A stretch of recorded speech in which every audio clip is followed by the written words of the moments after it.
We give a warm welcome to Wake Tech's President-elect, Dr. Scott Rawls.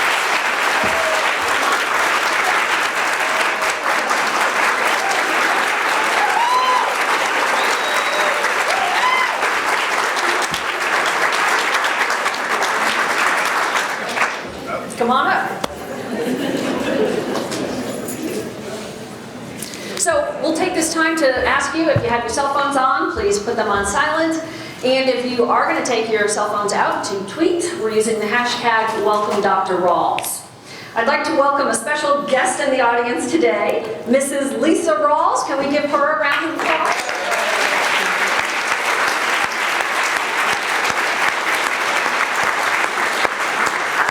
And also members of our executive leadership team, including our acting president and the leader of the transition team, Dr. Gail Green.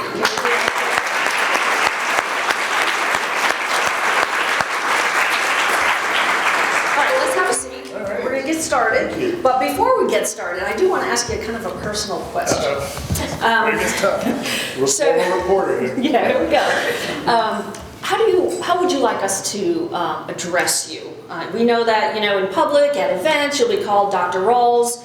We are used to saying Dr. Scott, but would you like us as employees, staff, and faculty to call you Dr. Rawls? Well, or Lisa Scott, says Your Highness, isn't that what you said? I would prefer Scott. So I do know sometimes you'll be in situations where you feel like you need to call me President Rawls or Dr. Rawls, but I really prefer Scott. That's sort of what I'm used to. I hope you feel comfortable with that. If you don't, you can call me whatever you want to. Just so you spell it right, that's all. That sounds great. So for this afternoon, we'll call you Scott. All right, we'd like to start our program with a little video looking at Scott's background and his career.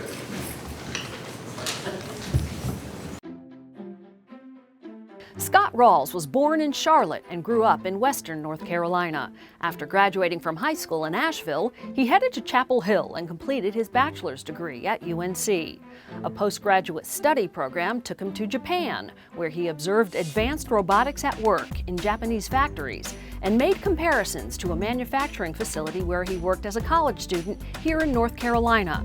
Realizing the impact technology and automation could have on manufacturing in the workforce, he returned to the States to study training strategies for computerization and automation, and to earn his master's and PhD in industrial and organizational psychology at the University of Maryland. An internship at the U.S. Department of Labor in Washington led to a full-time job where he published a national report on technology in the workplace.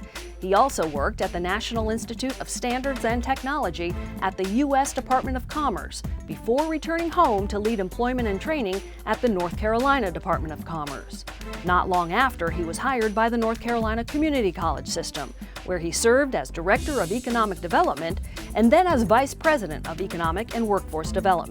Dr. Rawls first became a community college president in 2002 at Craven Community College in New Bern and Havelock, where he continued his focus on workforce development while pioneering educational partnerships with public schools and universities.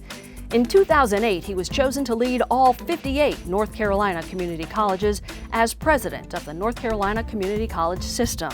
Dr. Rawls became system president at the start of the Great Recession and led the system through a period of both unprecedented enrollment growth and significant funding cuts. He spearheaded the Creating Success advocacy campaign, and he secured the first weighted funding for technical education and the first performance funding appropriations in the system's history. In 2015, he was tapped for the presidency of Northern Virginia Community College, one of the largest and most diverse colleges in the country. At Nova, he advanced technology education, creating new degree programs and apprenticeship partnerships with tech giants to strengthen talent pipelines and enhance workforce development.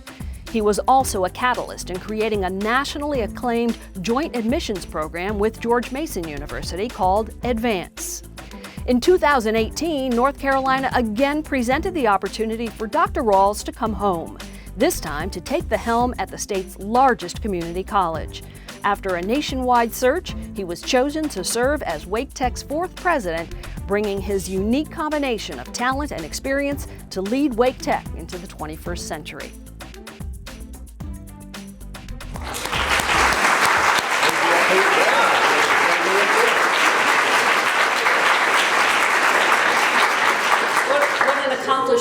So that talked about your professional life, but could we start off by talking about your personal life a little bit more? Can you tell us about your family? We've met Lisa.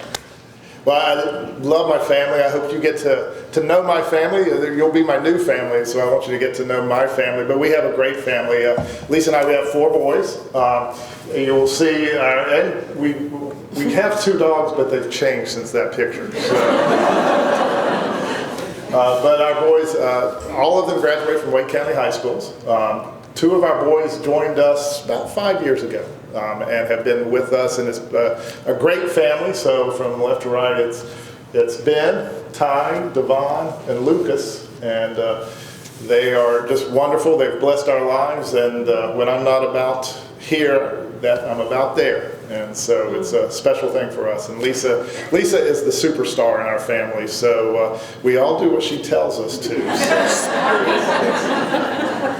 So the video talked about how driven you are by workforce development and workforce training, and you've worked at the Department of Labor, Department of Commerce, and really you could pursue that in a variety of capacities for any agency or organization. So why have you decided to devote your career to community colleges? Well, you know, if you peek back behind, you know, the terms change over time. What's really I've been about is, I think, what you're all about, regardless of what program you're in, what function you have, and that's about opportunity. And so really, when I talk about workforce development, or why I got involved with workforce development, is because of jobs and how jobs really parlay into opportunity in that regard. So for me, community colleges, you may have seen a picture there, are about hope, opportunity, and jobs. And that's what makes us unique. That's what is, as Dr. Scott would say, that's our special sauce as institutions. And it's all part of the equation. You know, and I think the great thing about a community college, whether you're, you know, it's a place for both plumbers and poets. And we really take great pride in the fact that we provide such a gamut of opportunity and such a depth of opportunity, and that's what I'm about. And we know you're excited to come to Wake Tech. I mean, after all, what's not to love? You know, I excites you wouldn't the be here most? if I wasn't. Yeah, what are you looking forward to the most? The spirit of Wake Tech. There is a unique spirit here. I knew that, you know, when I was not part of Wake Tech. I had a connection with Wake Tech for many years. You know, I've been in the North Carolina Community College system for 20 years, and I have been here. Now there are parts that I keep going into every day that weren't here, or if they were, I did not know about. Many of you I know, but there's always been this unique spirit here. I love Wake County. You know, I've grown up throughout North Carolina. North Carolina is my home. And I've moved all over North Carolina, but I've never spent any time more working or living than Wake County. My 4 boys are Wake County graduates. My wife she is Wake County through and through, even though we both grew up in Asheville. She's actually a Wake County school PTA chair, and I told people I'm afraid she may try to come here and make a PTA program at Wake Tech. She's got to get out of this. She's been doing it forever. But anyway, we're about this place. You know, what's unique about Wake Tech too is just the remarkable. Wake County runs on Wake Tech. You know, it is a remarkable place, and you can see that. You know, you look at just the numbers. I mean, 10% of all adults take a Wake County program. 25% of almost 25% of all the high school graduates are going to Wake Tech. Tell me any other place that has that kind of impact. I think that's what community colleges do, but Wake Tech does it really well. And my goal is to, first and foremost, not mess that up, and just help you all, just keep that momentum going that's been here that I've been able to observe for a period of time. And again, for me, it's home. So, you know, to be a community college president at home, it doesn't get much better than that. And I'm sure your family's glad to. I think Lisa's glad she's not moving to Northern Virginia. So I don't know if you're aware, but do you have any idea how many employees we have? No. Okay, we have more than 2,000 employees, full and part-time. Yeah. And so I know that you're really planning an ambitious schedule to try to get out and meet people, but, so how are you, this is going to be a challenge. How are you going to do this? Yeah. Well, I'm not going to be as naive as I was the first time I was a college president. I'll have to tell you a story. I walked in the first day, and I had prepared over the weekend an open-ended survey that I sent to every, just the all-employee email, and it was a pledge that anyone who filled out the survey, I would do a 30 to 45-minute interview. And, I thought that was pretty bold thinking. I walked in, first 15 minutes, hit that enter key, and within 15 minutes, the Vice President for Administration, who knew how many W-2s are out there, was down in the office and said, asked that question, do you know how many people work here? And because I'd sent it to the adjuncts and part-time and everybody. And so for the first 6 to 9 months, I was doing 30, 45-minute interviews around the clock. Because a lot of people work at community colleges at night. People have to clean and all that stuff. So, I won't do that, but that's something like that, something that's a little scaled back. But you will find that one of the things that's a challenge for me is I'm kind of a retail communicator, I like to say, which means I have to discipline myself to be better about just putting out written communications because it's so big. I mean, actually, Wake Tech is not as big as the college where I am, so it's getting used to getting beyond just the walking around, which I enjoy. You will see me walking around, and sometimes if I pop in your office, don't get scared. I'm not looking for anything. I'm just there to kind of learn and talk and meet people. But I hope you'll feel comfortable coming up to me at any point in time. That we now have cell phones so they can find me if they need me, if I'm supposed to be someplace. But I will do that quite a bit. But I'll have to discipline myself to get more verbal and written. And that's what your role is, to help me do that. So. Right. I can already tell because you've asked us to start working on your schedule, and it is going to be jam-packed. So. You only get one chance to start, though. So you got to try to get as much out of that time period as you can. Sure. So as you know, Dr. Scott was with us for 15 years as our president, and we all, some of us, he was the only college president we ever worked for, and we all, I think, enjoyed that stability of having our president for 15 years with us, having that leadership. So how do you envision maybe continuing that stability, and can we expect that you'll be here for a while? Well, I'm going to be brutally honest with you. I'm always going to try to be brutally honest, but I don't think I have 15 years in me. I'll try. We'll see. So I was thinking like 8 to 12 maybe is what now that'll be for others to decide as well. But that, for me, I do think stability is important. To be quite honest with you, that's a little bit of what I'm struggling with right now is a guilt because I never really intended to leave where I am right now after 4 years. In fact, I love where I am. Our college is wonderful. And I told the folks here that, if you keep this job open for 3 years and I could do that down the road, that's probably what I would do. But Wake Tech's not going to be here in 2 or 3 years, and I only have one shot at that. And so that's why I'm here. But my desire in being here is not to go anyplace else. I've reached for what is, for me, the epitome of my career in this move. And so...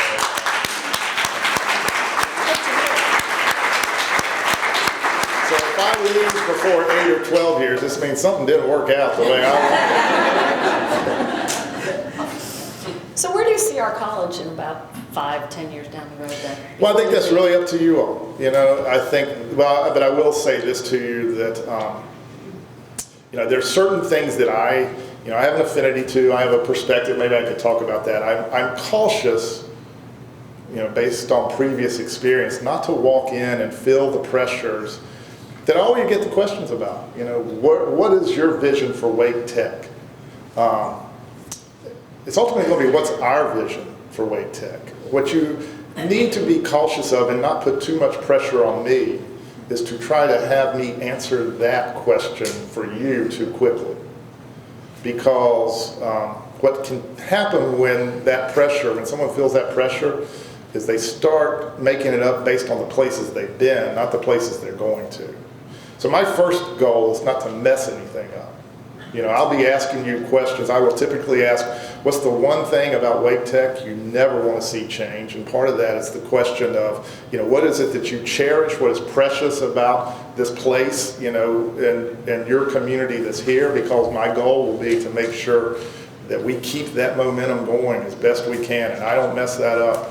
And then I'll ask you to give me your insights about what would you like to see us do 5 and 10 years, do more of, do differently, because I'm seeking for you. It's my job to make sure that we are moving forward towards, a future that we're building on, but it shouldn't, if it's just limited to me, to having what that vision is, we're not going to hit the mark the way we need to. Now, let me just step back and tell you what I believe, if I may. Sure, I'm sort of taking over the... Yeah, we have just a few minutes. All right.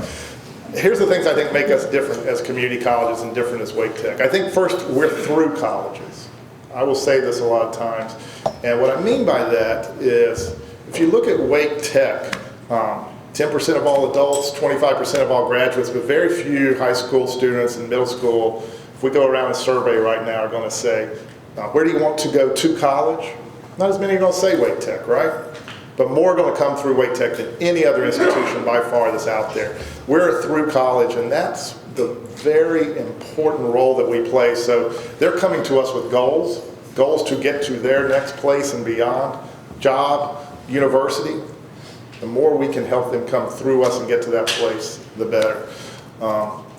Number 2 for us, I think that it's while others really embrace the notion of their exclusivity, and I understand that, I think we should be just as bold and proud of our inclusivity. So while others are so proud of, admitting less than 10%, let's be so proud that we admit the top 100%.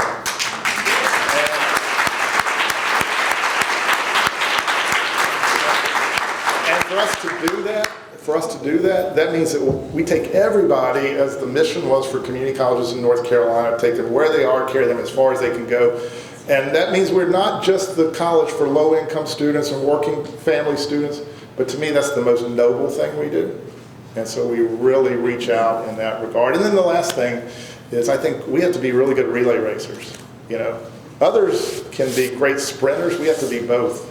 We have to really be sprinters, but we have to work on our handoffs, and we have to go into parts of the county that others aren't going. And so if we do those 3 things, we're going to be fine. We're going to be great. And it's up to all of us to figure out how to do that, because not everybody does that. And that's what makes us special. That's what makes us unique. And in my opinion, it makes us the most important part of education by far. All right, well said.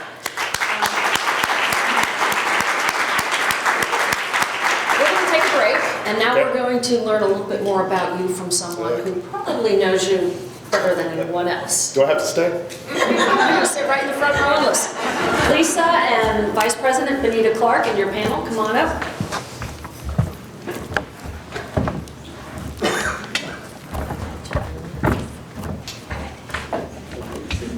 Okay.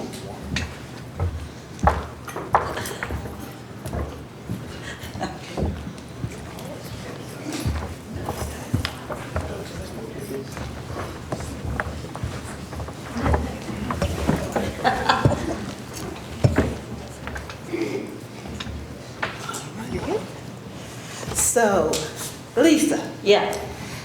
we want to get the real deal on Scott. And so, I'd like to ask you about how you guys first met. Go ahead and tell us the juicy details. Was it love at first sight? You saw this man walking toward you and you said, "Ooh, that's mine." Tell us the real deal. Okay, Scott and I both, as he mentioned, or maybe the video mentioned, we both grew up in Asheville. He moved around a lot, but ended up there in high school, and we went to rival high schools. But I didn't know Scott in high school. I had heard of him. He was infamous. No, he had a brother, and they were good tennis players, and my best friend played tennis. So anyway, so I went away to boarding school, but we ended up at Carolina for 2 of the same years, and overlapped. And I even met his brother in college, but did not meet Scott again. And he was up in the D.C. area, going to University of Maryland graduate school, and I was up there working on Capitol Hill. And a friend of mine that I worked with was going to a movie with Scott one night. And just they were friends and just hanging out, and I didn't have anything better to do, so I tagged along. And I won't say it was love at first sight, but I did think, this one's pretty interesting. He's got some potential, and Potential. I think I might want to see him again. And that was about close to 28 years ago. Well, actually, 28 years will be our anniversary, but that was probably closer to 30 years ago. Yeah. Oh, that's a wonderful story. So I want to introduce my panelists that's up here with me as well. We have Marsha McCoy, who's a professor in our communications department, and we have Anthony Pope, who is an enrollment specialist and traveled all the way from RTP to be here with us today. So I bet you're going home after this, aren't you? Yes, ma'am. So I'm going to turn it over to Marsha. So, Lady Rawls, I heard you're an adjunct instructor. Where at? I am. I teach 2 courses at Durham Tech. Say what? Intro to Business, and then I teach 1 course at Craven in New Bern. All of them are online. So, it was a nice mix for me. I had one of our sons took an online course one summer, and I thought, he really enjoyed it, and I enjoyed sort of helping and working with him on that, and I thought I could do this. I like this, and so I started thinking about it. He was at the system office at the time, so I could. No. So I couldn't go there at the time. I couldn't work for a college at the time. But then once he left, I applied at Durham Tech and Craven, and like I say, I teach 2 intro to business classes and 1 principles of marketing. Which one do you like more, seated or online? I've never taught seated, but I've never taught seated. I think I think I'd like the seated. Okay. Or maybe the hybrid. I love the online, but I don't feel as if I can connect with the students quite as much. I don't feel as if I can add as much value as I could if they are sitting there, you can develop that relationship. And so I really think, but I do love the flexibility of the online, both for me and for them.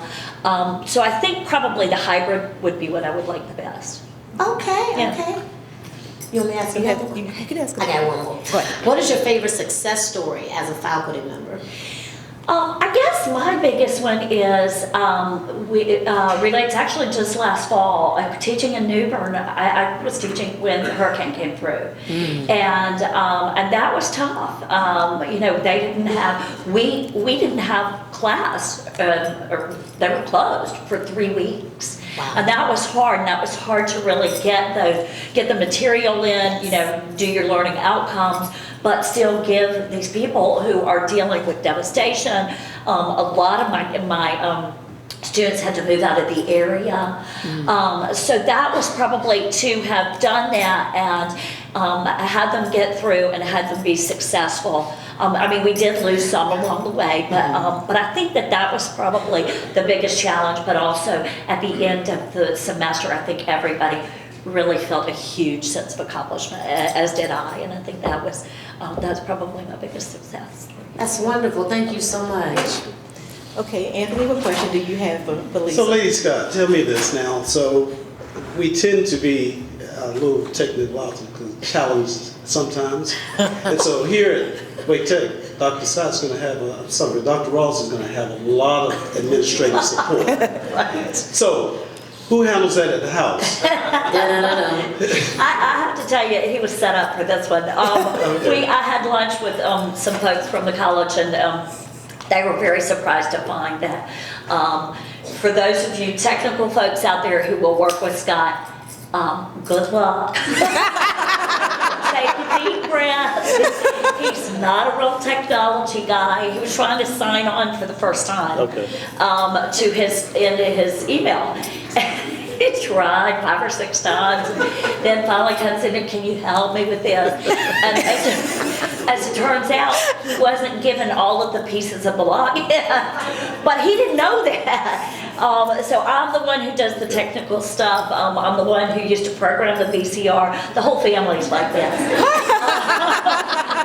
I should say his parents. Our kids, of course, can do they can do it better than we can, but you technical people take a deep breath, and he gets a little frustrated a little quickly on that. So just take a deep breath. He does a lot of other things well, but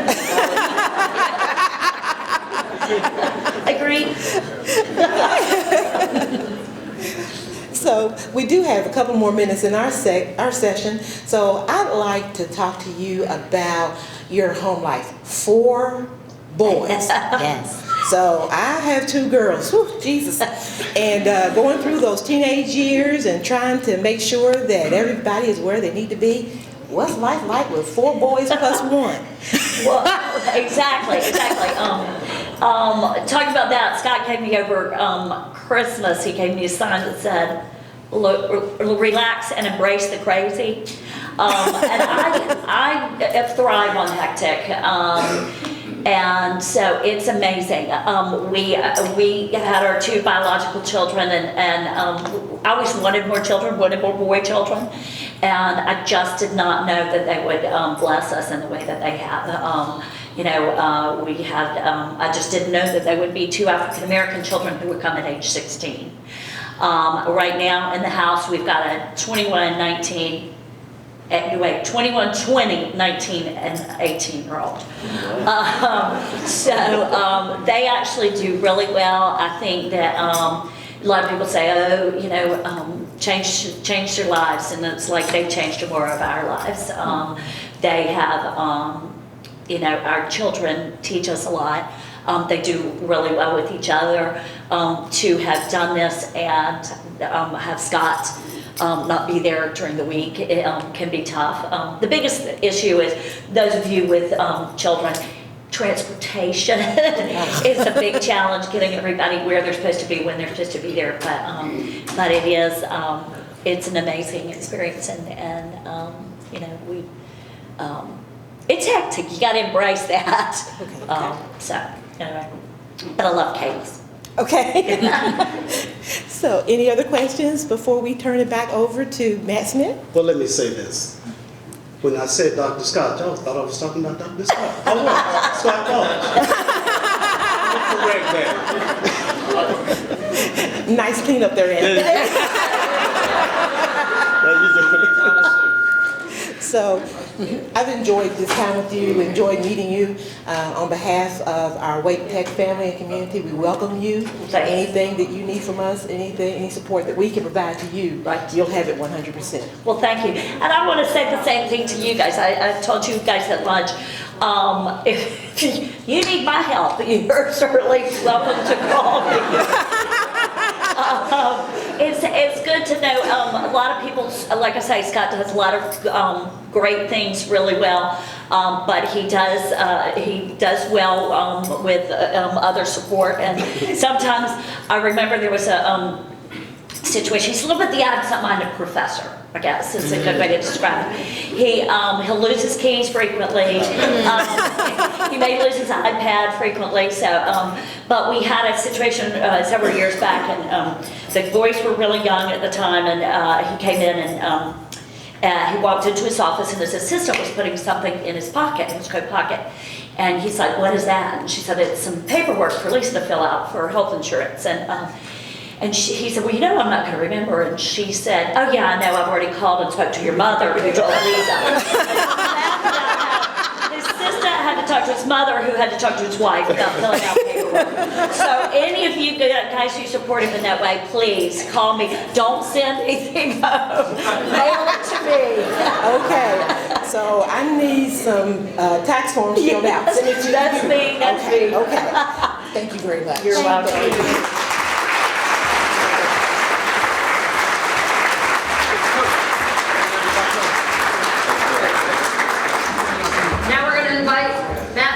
To bring Scott Rawls back up to the stage for a little fun. I hope it's going to be fun, as you all would imagine. More fun than that was. Right. I feel like I need to give you a rebuttal time. Clearly, I will not be talking anything about academics or strategic plans or any of that kind of stuff, so we can relax and have. You've had quite a day. We started the day downtown with a couple of hundred business leaders, and you got a standing ovation.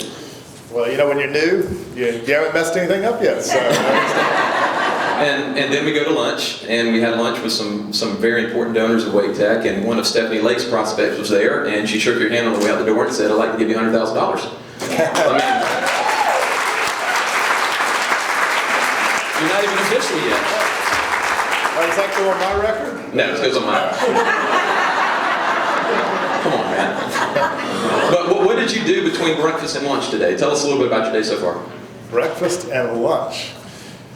Well, I missed breakfast. You didn't eat, did you? Yeah, because they let me tour the toys today. I think that was so. I was into heavy equipment and ag tech. I didn't even know we had ag tech. That's amazing, you know. And kids who come from New York and Duplin County and all over for programs. That's the Wake Tech story. You have things all around that you don't know. Went to cosmetology and aesthetics. Went to, where else did we go? We went to virtual reality. Came back through and had lunch at Flavors.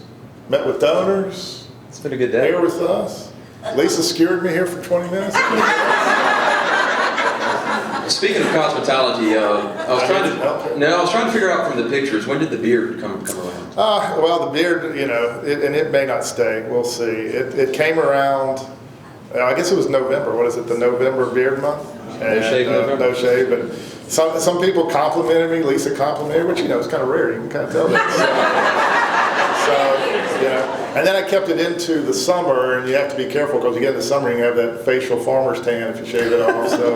So I kept it, and it's still here. If you guys say get rid of it, I'll probably, you know, I'm influenced that way. We can take a vote. No, let's not take a vote. So I feel an online poll coming soon. So I did a little digging with some of your old friends, quote unquote, and I have a few questions to ask you. Just some things to react to. Tell me about the heroes in the hallway. What is that all about? Well, that was a phrase I guess I coined when I was president at Craven. To be honest, I'd say that's why I'm back here, is because there's no place more inspirational to me than a community college. And you all, I know this better than anyone, because when the job becomes a job, and whatever you're doing at the community college, your job becomes a job every once in a while. But what's amazing here is you can go in the hallways and you're immediately inspired. I mean, if you cannot be inspired at a community college by the people who are here, I think community college students are heroic. Lisa, I remember when I came home from Craven one time, she told me, because I would tell stories about a student that I just interacted with, and she would say, if I didn't know you better, I would think you're lying to me, because you come up with these stories all the time. And that's what makes us so unique, is that these stories that are remarkable and unique are not uncommon. And so there's heroism in our hallways, in our classrooms, and if you cannot be inspired about that, you're in the wrong place. It's actually why, too, sometimes people ask me, I used to get this asked a lot when I was president of the system, why would you go back to a community college? I don't think people understood, because the hallways at the system office and at the General Assembly are nothing like the hallways at a community college. And I need that. I just personally need that. That's a blessing in your life if you're around that kind of inspiration. And while we struggle with other things and we have challenges in other ways, that's a way in which we're not challenged. And so our heroes in our hallways are our students, and their stories are remarkable, and I just like to be around that. Great. I like that. A lot of us are going to be trying to figure out your leadership style and how you like to receive your feedback. I hear that at one point you had kind of a cabinet that you called the Hee Haw Gang. That was the unofficial term, yes. Well, you don't have to expound on that, but I did hear, this is important for everybody to watch, I did hear that if you ever see him do this, and the hair is left standing, and Jeff, I don't know if you're capturing this, that's not a good thing, is it? It means something's going on. Yeah, or you may be getting ready to ask this or say this, because this is what, and this has followed me wherever I go, but they will say, if I walk into your office and say, I have an idea, watch out. Run. And if I come in like this and I say, I have an idea, when you're in trouble. But it's, you can tell, I'm kind of an informal person. Sometimes when I first became president, people said, you got to try to be more presidential. You know, I don't know what that means as much, but, you know, we're all in this same thing together, and we're all going to have our frustrations, and I will as well, and sometimes my hair will start standing up because when I'll start doing this. And so that's a good tip-off for you if you ever look at it. If you see me walking down the hall, my hair's standing up, you know. Go the other direction. Go the other direction, yeah. No. You were talking earlier about some of your early days at Craven, and a good friend told me that someone stopped in to meet the president and wanted an appointment to talk to you about something, and they left you a business card that said Warlock. Yeah. That's a long story. So, I guess you see all types in this role. You are responsive to the community and see all types of people that want to I'll tell you real engage. quickly a story in terms of that. That was interesting. So Craven at the time was, and what was interesting is the day he came was actually October 31st. So I was kind of in my mind. So the story with Newbern. Newbern was, and it may still be, it was the home of the Wiccan Society, you know, in terms of which, and so what had happened, the reason why the Warlock of the Wiccan Society came to me is he felt that a student, and our students there who were part of the Wiccan Society, that was being discriminated against in terms of, or being prejudiced against, and had noticed too, there was actually a newspaper in our hallway that had a Bible verse. It wasn't our newspaper, it was just a newspaper that was distributed, and said, you know, just to be fair and to be open, if there's ever things where the Wiccan are involved, you know, we would like to be involved. And I said, fine. Within a week or so, a student came to visit me who was one of the most remarkable students, student government leader. And it was right after 9/11, I think it was. And she was saying that, you know, the students have been getting together and talking about, we really want to promote at this time of the holidays kind of, you know, the notion of understanding each other, and what they were going to do was to have a forum one night around the holidays of different religions and how they celebrate at that time of the year, and to actually paint on one of our big windows different symbols from different religions. And she said, would you be okay with that? And I said, absolutely. And I said, and could you try to figure out how to include the Wiccan Society? And so she came back with the week. She said, Dr. Rawls, I figured this out. I got something. Is that the big time for the Wiccan Society is winter solstice, and we can do winter solstice. And that was just a remarkable night that night, because we had this forum of togetherness and understanding. And, you know, we had every religion and different type of religion, including the Wiccan Societies there, and it was just a beautiful thing. And I told that student, look, if you ever need a reference for the rest of your life, I promise you I will write that for you. So let's transition to something that's really important right here, barbecue. Audience vote. Everybody that's in favor of Eastern style barbecue, raise your hand. Oh, I got a standing raise right there. And how about Western style? Okay. How about both hands? How about both hands? Give us your opinion, because you know, we're going to need to know what you like around here. Well, tell us the merits I have of both. experience with both. I would say those who are prejudiced against one side versus the other don't really fully understand it well enough. Western barbecue gets blamed too much for being tomato paste, and Eastern barbecue gets blamed too much as just being vinegar, and it's all chopped up stuff. And it's neither one. So I will tell you, my two favorites, one's in Western North Carolina and one's in Eastern North Carolina, and I know them all, and nobody knows it better than me, I will tell you that. So if you want to know where to go get barbecue, ask me, but they're all over North Carolina. And speaking of going all over North Carolina, I understand that when you were the president system, you had quite a remarkable vehicle. Car 34. 34? Tell us about number 34. I mean, I was told that you were even offered an upgrade due to mileage and service issues, and you turned it down. So we need to know more about old 34 here. Well, 34 was, and the reason I was 34, which meant I guess I was 33rd in line to be governor. So you know, if something happened, you know. But so I had a license plate 34. Car 34 was one of those Ford, what is the cars? Crown Vic. Crown Vic, you know, and so I have to drive up and down North Carolina, and so, you know, I can drive that car pretty fast and nobody messed with me. The only problem is I would get behind someone and they'd slow down on it. So that part was good. I love that car. I don't know why. I kind of, I like those kind of old type things. The other thing, to be quite honest with you, that was helpful is sometimes, and this happens within higher ed, and when folks would show up in, fancy cars or other things, and I could come in my beat old Crown Vic, people say, well, community colleges must need some more money. I thought that was pretty good, so I kept that thing, and really did not want. I would get frustrated if they would take the dents out or replace the hubcaps, but they insisted on doing that.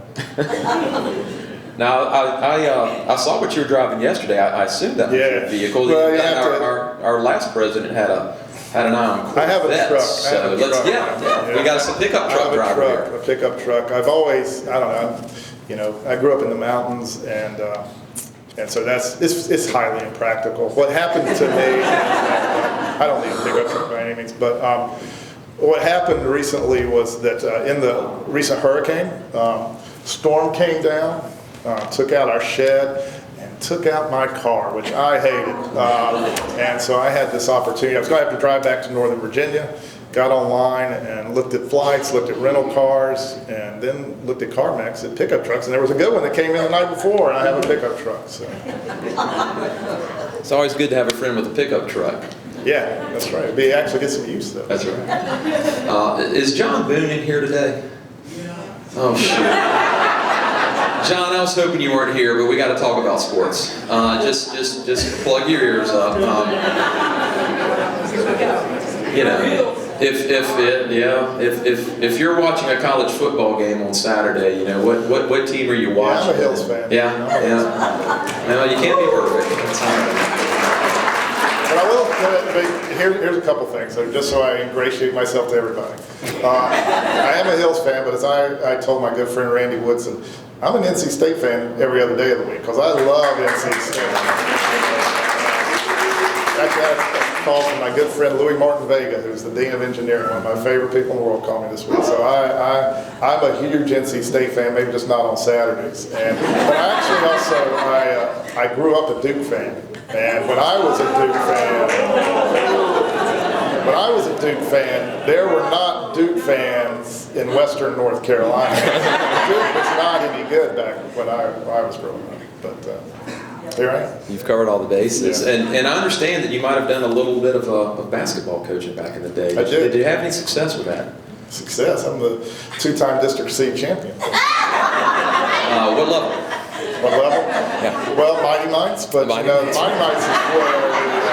Mites is where all the fundamentals come in. So it's like Mighty Mites are sort of like gatekeeper courses. If you don't get that right, you never. So that's why I think the most important coaching occurs there. Oh, there they are. Look at that. Yeah. Now, my son and I debate because he was on 2 championship teams, whether it was coaching or playing. It's been a constant debate. I'll tell you what happened to, I'm still in here. No, we got time. I had coached in Newbern when they were younger, and so this was probably my second team. The first year I came home, actually Lisa, she was the instigator. She said, you enjoyed that so much and you need other things to do. I've signed you up to coach. And so I was looking forward to it. I got home late at night, it was like 5, after work, I got in, and he's like, you gotta go for the draft. The draft? What the heck's the draft? And so I was running over to Laurel Hills, wherever it was, and got there, and the draft had already pretty much started. I walked in, and there were like former ACC players that I recognized who were coaches, and they were all sitting there taking notes on, these little kids. And I was walking, I didn't have paper or anything. I'm looking around, and needless to say, my first team wasn't as good as the second team, but I got the hang of it pretty quick. So you see who's the champion in that picture. Well, I think you might have noticed that there was an unscientific poll given by Jay Billis the other day saying that Wake Tech had a number 2. I think we've got some people in here that actually know how to really coach basketball at a higher level, and I think they want to come up and give you something. Or Adam and Amanda here, or Allison, Adam and Allison, y'all come on up. I can't see what he's wearing on his feet there, but I got a feeling that maybe you guys could help us out. And what's in that box there? What's going on here? Oh, look at your shoes. Yes, Wow. those aren't red, are they? We wanted to bring you a little swag back. All right, from athletics. all right. And I wanted to bring you personally a little bit of my basketball team's wheels. So check them I out. can See just, what oh you my think. goodness. Check those out there. I think the man's ready.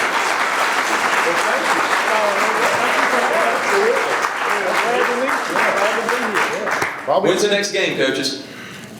February 19th. February 19th for you? Mine's the 13th, and our region tournament's here March 7th through 9th. All right. So, And make sure I get your email address so I can send you tips. We got to talk about this NC State thing. We have someone who's an NC State fan, Yeah. so he's a bit more scholarly. That's all. well, thank you guys very much. Appreciate it. Those shoes are pretty slick. True to form, I had to call your wife to get your shoe size, by the way. Big. Yeah, I was surprised, actually. When I was at Craven, we always had a faculty staff basketball game, which I played in, and we always managed to find a 6'8" or taller adjunct faculty member that no student had ever seen before. And so it was, we won a few times. You also had to pay the refs, that was the other secret. Gotcha. I was intrigued I had to write this down. All right, so your PhD was industrial and organizational psychology. What is that? Yeah, what is that? And then, do you remember the title of your thesis? I would love to hear that. I can't remember the exact formal title, but it was dealing, what I focused on was older workers and computerization and training strategies. This was when computerization was really just starting to kind of take off, if you will, in robotics and automation. So industrial organizational psychologists either do one of two things. They either teach at business schools, graduate schools, they work in organizational dynamics, communications, but most of them are doing like selection type things with personnel. I went for none of that. I went to Maryland because you saw this experience I had working at a manufacturing facility which was not automated in North Carolina, and then having time in Japan. And I knew I was not an engineer, Lisa's already pointed that out, but that was what I was interested in. Didn't know what that meant, and so I explored who was out there and teaching in these areas. And this was early on when computerization, in fact, I was one of the first beta testers for America Online when people were just getting on the internet. So it was in those early days, and anyway, went to University of Maryland because of the professors that were there. There were professors in the engineering school, psychology, even public policy. And I worried incessantly when I was there about what in the world will I ever do with this degree. In fact, I about dropped out one time just because I thought I got to do something more normal. But after a while, people got very interested in this whole world, the idea of technology and automation, and one thing led to another. And I found that community colleges is where all that comes together. So that's why I'm here. Wow, that's great. That's great. I want to close with just one last question, unless there's any from the audience, which I'm happy for you guys to yell out. But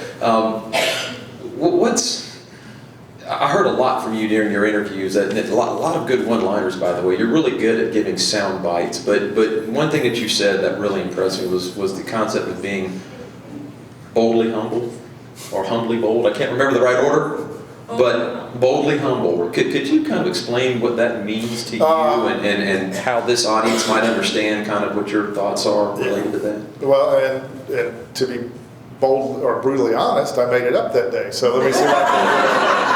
But I was actually taking a couple of things. One was something that Tom Looney said to me the night before about Wake Tech. And I had asked the board members, I think is the way, or the board members I was with that evening, this question, what's something about Wake Tech that should never change? And he commented about Wake Tech, and someone in the community commenting about this notion of being humble and going to places that others don't. I think it was in the context of our public service programs and the public service community saying, we always want Wake Tech to reach out to us and to not leave us. And so that's the thing about community colleges. We're humble in the sense that,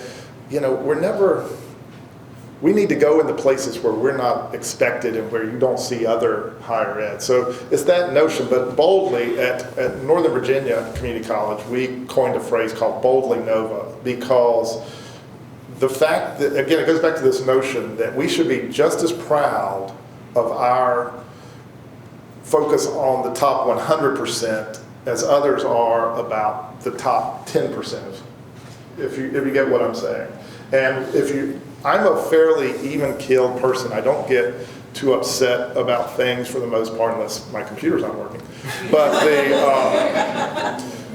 But the times I will get frustrated is when I feel like we go out and lead with an inferiority complex. And that can happen sometimes because, as you all know, sometimes our students deal with the notion of a little bit of a stigma and where we sit in that regard. And the way I think we should deal with that is being bold. By being bold and saying, we are Wake Tech and here's what we do, and nobody else does it. Yeah, we are Wake, right? And so when we're out there, we should be bold about who we are, but never have anybody try to change who we are. Because I think we're the most important institutions out there right now. And so to me, our success is being humble in our approach, but bold in how we feel about ourselves and feel about our students and feel about our institution. So that's bold and humble. And I made it up that day. So. That was good. I've kind of used that once or twice. Hope that's okay. And I'll tell you that I've only been here a couple of years, but what I found from all of these people that are looking at us in person and streaming, this college is so amazing. And the people that work here are just remarkable. They will run through the walls for this college and for you. It's evident in so many ways by the hours they give. I think, Sarah, last year 70% of these college employees donated to the foundation to support scholarships and faculty, and people love this place. And, they're going to fight for it. They're going to fight for you. And I'm never going to ask you to run through any walls for me, but what we'll all expect, and I think what we all expect of each other, is we'll run through walls for our students. We cherish our students. They are, and the thing that I have seen at a community college that I want to be a part of while I'm here is community college people rally around students. I remember Steve Scott telling a story years and years ago, and it just repeats things that I've seen in different forms, but it was a story about here where faculty members rallied around a student to help pay for a dental expense for that student to go for a first job interview. Those types of, that's a unique story, but it's not an uncommon story in terms of community colleges and not in terms of Wake Tech.